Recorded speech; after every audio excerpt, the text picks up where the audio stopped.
हम अपने भारतवासियों को अगर हम परम सुखी करना चाहते हैं तो केवल वस्तु और व्यवस्था से नहीं कर सकते। उनका बौद्धिक स्तर सुधरना चाहिए। आज हमारे समाज का बौद्धिक स्तर गिरता चला जा रहा है। बहुत चिंता का विषय है। हम सुविधाएं दे देंगे, हम विविध प्रकार की भोग सामग्रियां दे देंगे, लेकिन उनके हृदय की जो मलिनता है, जो हिंसात्मक वृत्ति है, जो अपवित्र बुद्धि है, ये जब तक ठीक नहीं होगी तब तक हमारा देश धार्मिक देश है। हमारे यहाँ धर्म की प्रधानता है। तो इसी बात को बार बार हम सबसे निवेदन करते हैं कि ये जो हमारी नई पीढ़ी है, इसी से हमारे राष्ट्र की रक्षा करने वाले प्रकट होते हैं।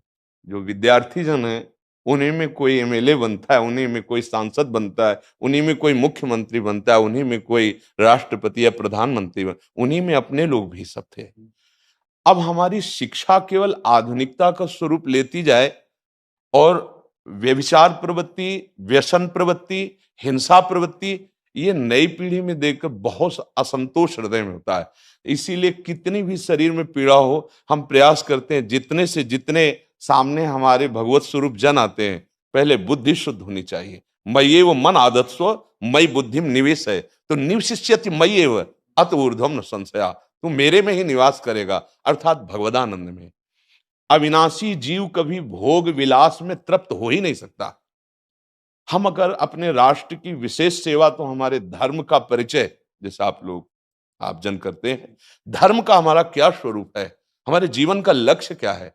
हमें जितना राम जी प्रिय हैं, कृष्ण जी प्रिय हैं, उतने ही भारत देश हमारे लिए प्रिय है। जैसे राम भक्त, कृष्ण भक्त, वैसे हमारे भारत देश का हर जन जन हमारा आदरणीय और पूजनीय। पर अब जो मानसिकताएं बन रही हैं, वो हमारे धर्म और हमारे देश के लिए लाभदायक नहीं होंगी। व्यसन का इतना बढ़ता स्वरूप, व्यभिचार का इतना बढ़ता स्वरूप, हिंसा का इतना बढ़ता स्वरूप, ये बहुत ही विपत्तिजनक है। अगर ये बढ़ता रहा तो हम विविध प्रकार की सुख सुविधाएं देने पर भी अपने देशवासियों को सुखी नहीं कर पाएंगे, क्योंकि सुख का स्वरूप विचार से होता है। सुख और दुख की स्थिति सत्य नहीं है, आगमा पाइनो अनित्यास, लेकिन हमारा विचार, और विचार हमारा गंदा हो रहा है। बस हमारा उद्देश्य यही है कि हमारे देशवासियों का विचार शुद्ध होना चाहिए।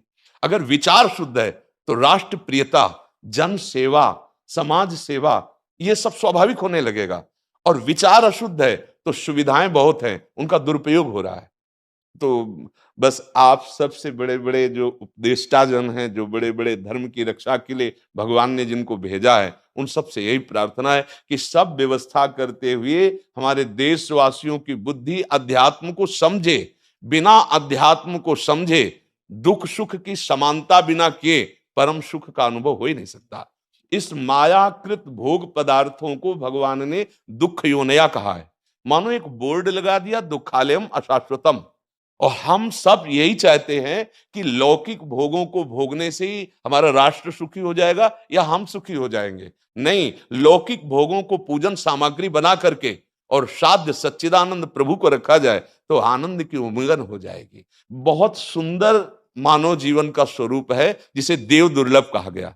दुर्लभो मानुषो देहो, लेकिन क्या दुर्लभता शब्द स्पर्श रूप रस गंध इन्हीं विषय के भोगने की या इन्हीं सुविधाओं के लिए दुर्लभ कहा गया? दुर्लभ है किसी सच्चिदानंद सुख के लिए। और उस सुख को तो हम भूले हुए, एकदम बहते हुए शब्द स्पर्श रूप रस गंध के प्रवाह में चले जा रहे हैं और इसी को सौभाग्य समझ रहे हैं कि हमें सुख प्राप्त हो रहा है। नहीं, हम सबसे प्रार्थना करते हैं कि आप अपने धर्म को समझिए। आप अपने स्वा को जहां जहां स्थापित करते चले जा रहे हैं, आप उसे गंदा करते चले जा रहे हैं। मदिरा में, हिंसा में, द्यूत कीड़ा में, व्यभिचार में, इसे दोष नहीं समझा जा रहा आज। और हमारे शास्त्र और हमारा धर्म इसको निषेध करता है।